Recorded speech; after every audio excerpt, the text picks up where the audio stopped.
Whitaker, do you purposely wear sweatpants to like emphasize it?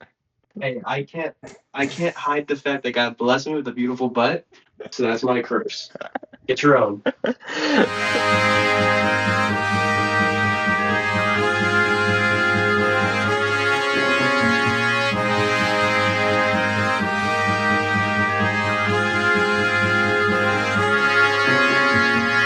Welcome back to Let's Review Cinema. Today we're going to be reviewing Reptile, I'm a snake. one of the few Netflix thrillers that have been released recently in the last couple of years. And all in all, this was a movie that I was actually recommended by my own family to go watch. And I was really surprised by this movie. Had a lot of great cinematography, a lot of edginess to the film. So, Mr. Jonathan, what do we rate this movie? All right, to be so honest with you guys right now, I'm nervous. How honest? I would hope so. I cannot get this movie above a 4.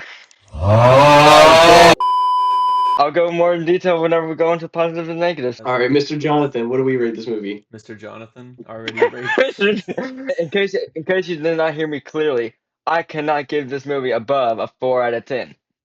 this guy. But you can though. You just won't. Let me have my own rating, Mr. Whitaker. Gosh, Aside from Jesus. toxicity, Jonathan, what? Sorry, Trevor. What do we think? I'm honestly gonna give this movie a 7.5 out of 10. I feel like that's lenient. I feel like you just gave that a lenient score. No, I Well, we didn't. also wanted to do better than yours, Jonathan. I'd also have to agree with Trevor. My rating was actually 7.5 out of it as well. There's some parts I was like, Interesting. I was genuinely confused by the ending, but I'll explain the ending at the very end with Thank near the you. spoilers. Thank you. All right. So now to the negative part of it. What did we not like about this movie? Jonathan, you had better have some good reasoning. I mean, otherwise we may have to kick you out. I don't know. I thought it was a slow movie, and whenever I was going into it, I was like, okay, crime, like we're trying to solve this like mystery, like who's the person that murdered. It wasn't really anything too exciting throughout the movie. I mean, there was a couple, scenes where people were getting shot at, but like other than that, like, the main detective guy was just kind of going delusional throughout the movie because he just like could not figure it out. It was the ending for me. Like what you said, Whitaker was like you didn't really know what the ending was, so that's why I have to give him a 4 out of 10. Well, I mean, the ending part is justifiable, but like it's like, oh, it's slow. It's not supposed to be like a fast-paced action thriller. It was more like a detective, investigative, trying to find out what you can over a certain amount of time, be more realistic. Yeah, I don't know. That's what I have to say. I'm not gonna lie, Whitaker. I'm kind of surprised you went as low as 7. I thought you were gonna go like 9 or 10. Honestly. I have a great rapport for thriller crime movies, like because that's crime is near and dear to my heart. Like I love listening to serial killer podcasts. Like I gave some leeway for it at the very end. I was like, okay, I could see how this be a little confusing, but you know, Yeah. try to be as humble Yeah. as I can with ratings. Trevor, what did we Trevor. not like about this movie? Besides the ending, I feel like like that meme where there's a person like mining coal and then he gives up right before he hits the diamond. I took a lot of breaks during this movie, I won't lie, just because, like Jonathan said, it was a little slow in some parts. I would take a break right before like a big discovery was made in the movie. I guess the way I watched it kind of ruined my experience, which is on me completely. And also, I do think Justin Timberlake is an underrated actor, but I just don't like him for some reason. What I didn't like about this movie was the kind of the pacing as well. I felt like it was a little slower, and I felt like there wasn't enough stuff to kind of keep you interested in it. Like the affiliated group, we'll just say to save from spoilers. I felt like at the very end was just like, oh, we know who they are now, but they just died, and so now we don't know the motive why. And it was a little confusing. At the very end, I was like, what is going on at this very end of the scene? Why does this make any sense? All in all, I really enjoyed the movie from just the crime aspect. But the pacing, I do have to agree, was a little bit slower. You can make one, Jonathan. What would be your positive point about this movie? I know Justin Timberlake and he was in it, so I guess that's cool. You didn't know Benicio del Toro? You didn't No. know him? This guy. Now, Trevor, I know you're familiar with Guillermo del Toro. I thought for the longest time that Benicio and Guillermo were brothers or Yeah, related in some form, but yeah, they're not. They're actually just yeah. really close friends, and I'm really Really? surprised. Like, huh? You know, because sometimes when you look at actors and like people that they worked with, you're like, oh my gosh, they look like they would be like real life siblings, and they end up being. And you're like, oh my gosh, that does not surprise me. Yeah. Like, why does that work so well? But yeah, I definitely love Benicio's role. The same with Alicia, what's her name? Silverstone? I think So, I that's think her name. Silverstone. Yeah. Yeah, something like that. I loved her role, especially as just like the wife who has like no clue what's going on. Yeah. But there was also that feeling, I guess, in the film where like you thought that she knew something, like towards the very end of the movie, like during the big party scene where they're all at the poker table. Like I felt like that was the biggest thing. I was like, oh man, like is she in on it too? So now we have Jonathan's half a point of positives.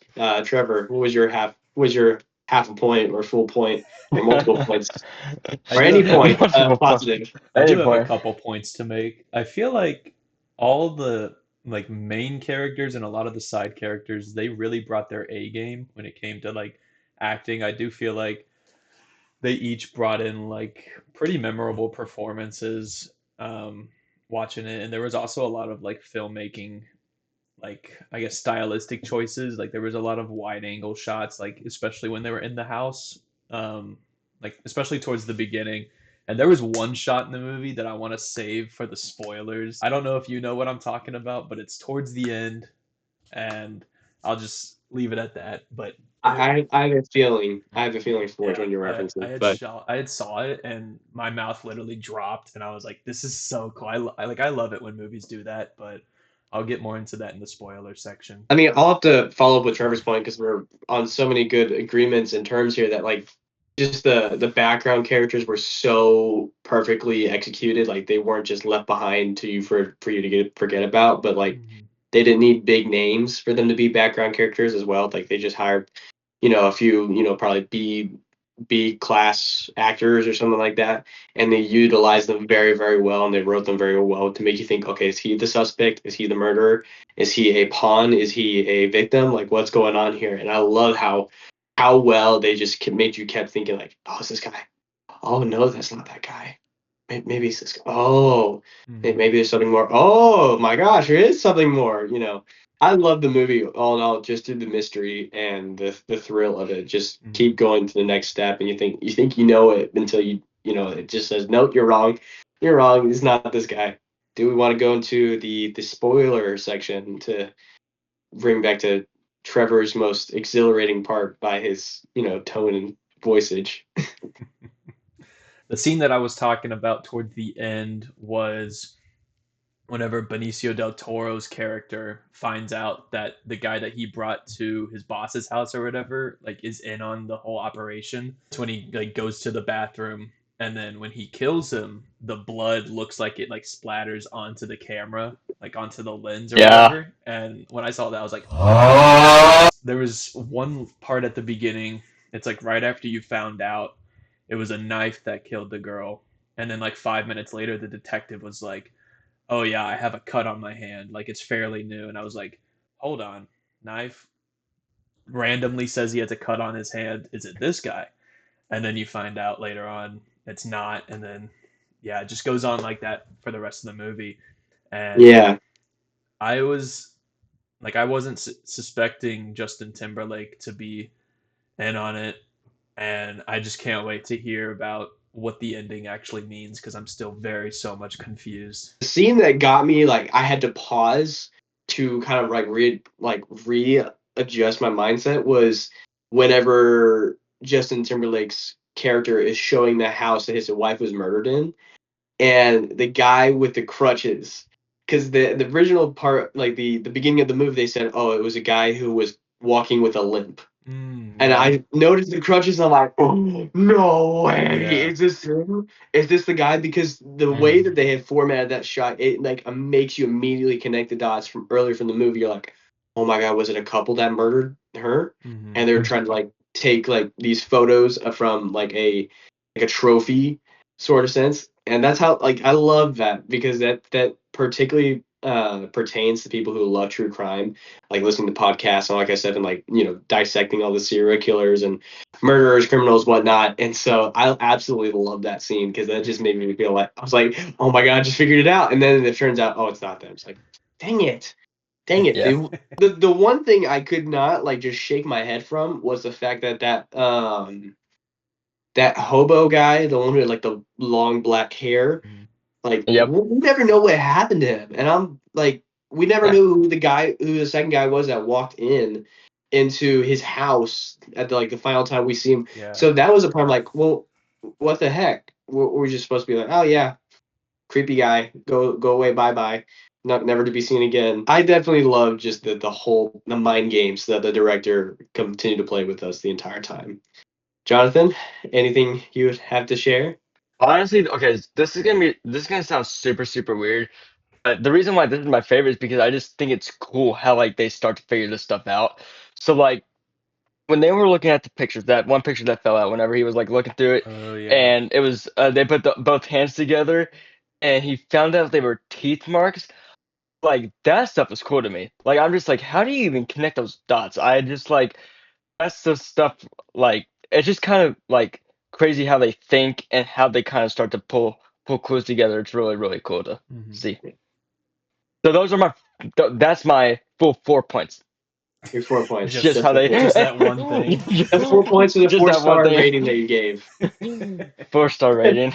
Anyways, so Anyways. now we're gonna get into why the ending was so confusing. Now, Please. I had to go back and rewatch the movie again just to make sure like I was getting this all clear and all that kind of stuff. So at the beginning of the movie, we see that the main character, Benicio del Toro, is making this friend group with all these cops, right? The people that he's working with. Very briefly, they mentioned the fact that his last job as a cop was him and his partner, just them two alone working on a case. But his partner had been doing drug deals and buying out tips and just being an overall bad cop, doing everything he's not supposed to do. The main character knew about it, but he didn't say anything until his partner got caught. And so with that, him taking on this case, this is like the first case he's taken on since he, was had known about this information and moved on to another police department. And so I thought, like I said at the beginning, like I thought Reptile was the name because of the girl's tattoo on her back. Like I was, oh, that makes sense. It looks like a snake's, spine or something like that.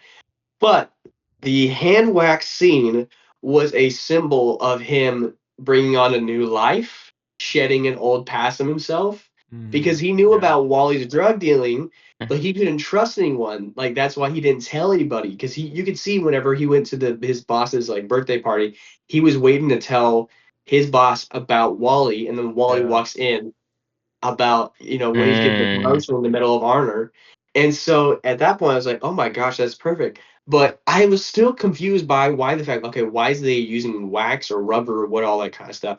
And apparently it still goes back to the original scar he had in his hand from the stitches.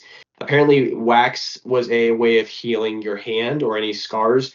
Just kind of makes it a little bit quicker of a process than stitches.